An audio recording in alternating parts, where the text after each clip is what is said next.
स्वागत है आपका भारत वॉइस में। एनडीए यानी भारतीय जनता पार्टी जिस एनडीए को बहुत जोर शोर से एक बार फिर से मजबूत करने की कोशिश कर रही थी और यह जताने की कोशिश कर रही थी कि इंडिया गठबंधन से ज्यादा बड़ा कुंभा एनडीए गठबंधन का है। अब उसी एनडीए गठबंधन में देश के कई राज्यों में बड़ी उथल पुथल मची है, लेकिन सबसे ज्यादा जो हंगामा मचा है वो बिहार को लेकर। पिछले दिनों नीतीश कुमार महागठबंधन की सरकार से अलग होकर एनडीए के गठबंधन में आ गए और बिहार में सरकार बदल गई। भाजपा के साथ नीतीश कुमार जेडीयू की सरकार बन रही है। उसके साथ कई और पार्टियां हैं, जीतन राम मांझी, चिराग पासवान चाचा की भी और भतीजे की भी।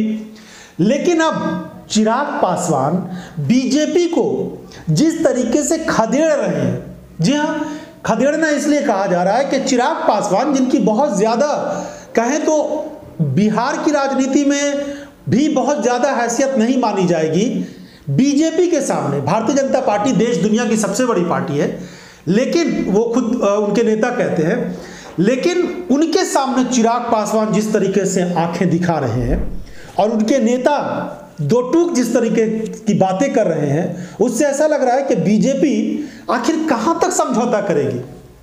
चिराग पासवान के नेताओं ने अब यह ऐलान कर दिया है कि वो 40 की 40 लोकसभा सीटों पर बिहार में चुनाव लड़ेंगे। एनडीए का वो हिस्सा है अभी तक, लेकिन वो 40 सीटों पर उम्मीदवार उतारेंगे। ये जबरदस्त दबाव की राजनीति है। उधर आरजेडी की तरफ से एक ऑफर भी आ गया, इंडिया गठबंधन की तरफ से एक ऑफर आ गया। ये बड़ा ऑफर है चिराग पासवान के लिए। उत्तर प्रदेश की 2 सीटें और बिहार की 8 सीटें देने के लिए तैयार है इंडिया गठबंधन। राजद की तरफ से यह ऑफर आया है। अब इस मामले में चिराग पासवान की तरफ से कोई बात नहीं कही गई है और आधिकारिक बात सामने नहीं आ रही है, मगर इतना जरूर है कि भारतीय जनता पार्टी के सामने चिराग पासवान बहुत बड़ी चुनौती बन गए। उधर जीतन राम मांझी भी कुछ ऐसी बातें कर रहे हैं जिससे ऐसा लग रहा है कि बीजेपी बिहार में जितनी आसानी से सीट शेयरिंग के फॉर्मूले को आगे बढ़ा रही थी और उसे लग रहा था कि सब कुछ आसानी से हो जाएगा, वो होता हुआ नजर नहीं आ रहा है। चिराग पासवान भले ही एनडीए में रह के एनडीए को फायदा ना पहुंचा पाए, लेकिन एनडीए से अलग होकर अगर ये इंडिया गठबंधन में आते हैं तो इंडिया गठबंधन का बड़ा फायदा भी हो सकता है और एनडीए का नुकसान भी हो सकता है। ऐसी स्थिति में चिराग पासवान जबरदस्त दबाव बना रहे हैं। वो कह रहे हैं कि 2019 का जो फॉर्मूला है उस पर काम किया जाए। 5 या 6 सीटों की मांग की जा रही है और कहा जा रहा है कि जितने सांसद उनके चुनकर आए थे उतनी सीटें उनको दिया जाए। उधर उनके जो चाचा वो ये बात कह रहे हैं कि संपत्ति के उत्तराधिकारी भले ही भतीजे जो उनके चिराग पासवान रामविलास पासवान के बेटे हैं वो हो सकते हैं, लेकिन जो राजनीतिक उत्तराधिकारी हैं वो हैं उनके चाचा हैं। इसी बेस पर वो कह रहे हैं कि जो वैशाली की सीट है जहां से चाचा इस समय पशुपति पारस इस समय सांसद हैं, वो मांग रहे हैं वैशाली की टिकट कि वहां से वो फिर से चुनाव लड़े। और जमुई से सांसद हैं इस समय चिराग पासवान, लेकिन चिराग पासवान का यह कहना है कि हाजीपुर की सीट उनको दी जाए। एक सीट पर 2 दावेदार, चाचा भी और भतीजा भी। चाचा भतीजा के इस पेच में बुरी तरह से भारतीय जनता पार्टी फंस गई है।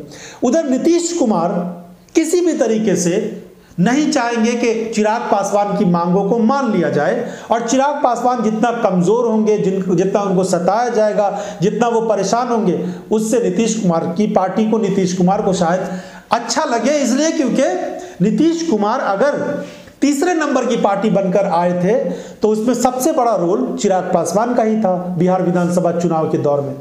तो ऐसी स्थिति में चारों तरफ से चिराग पासवान भी घिर रहे हैं और उससे बड़ा नुकसान भारतीय जनता पार्टी को हो रहा है। बीजेपी अब इससे कैसे निकलेगी और किस तरीके से सीट शेयरिंग का फॉर्मूला तय हो पाता है, ये हफ्ता 10 दिन शायद इसमें और लग जाए या फिर उससे भी कम समय लगे, क्योंकि अब चुनाव की तारीखों का ऐलान होगा तो बीजेपी की जो दूसरी तीसरी लिस्ट आएगी वो बहुत जल्दी आने वाली है। तो ऐसी स्थिति में बीजेपी सीट का भी ऐलान करेगी कि कौन कहां से चुनाव लड़ेगा, मगर बीजेपी का ये पेच बहुत बुरी तरीके से फंसा हुआ है।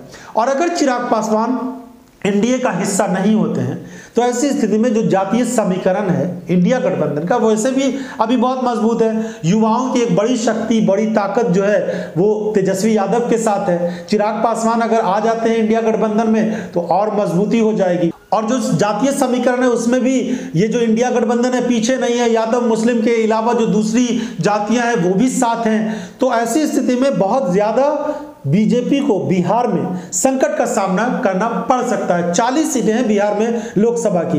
बीजेपी को उम्मीद है कि इस बार ज्यादा सीटें जीतेंगी। वैसे भी जेडीयू के साथ पिछला लोकसभा चुनाव लड़ा था तो 39 सीटें थी, एक सीट निकल गई थी इनके हाथ से, एनडीए के हाथ से।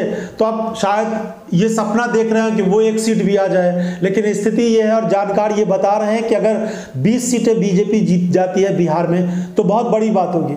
तो बिहार का ये समझ लीजिए कि समीकरण बहुत बिगड़ा हुआ है बिहार बीजेपी के लिए। और उत्तर प्रदेश में भारतीय जनता पार्टी की स्थिति खराब है, यानी 120 सीटों पर बीजेपी की हालत बहुत अच्छी नहीं है। और यही 120 सीटें ऐसी है जो प्रधानमंत्री नरेंद्र मोदी को तीसरी बार पीएम बना सकते हैं। अगर इन 120 सीटों का आंकड़ा बिगड़ता है तो पीएम मोदी के लिए बड़ा संकट खड़ा हो सकता है।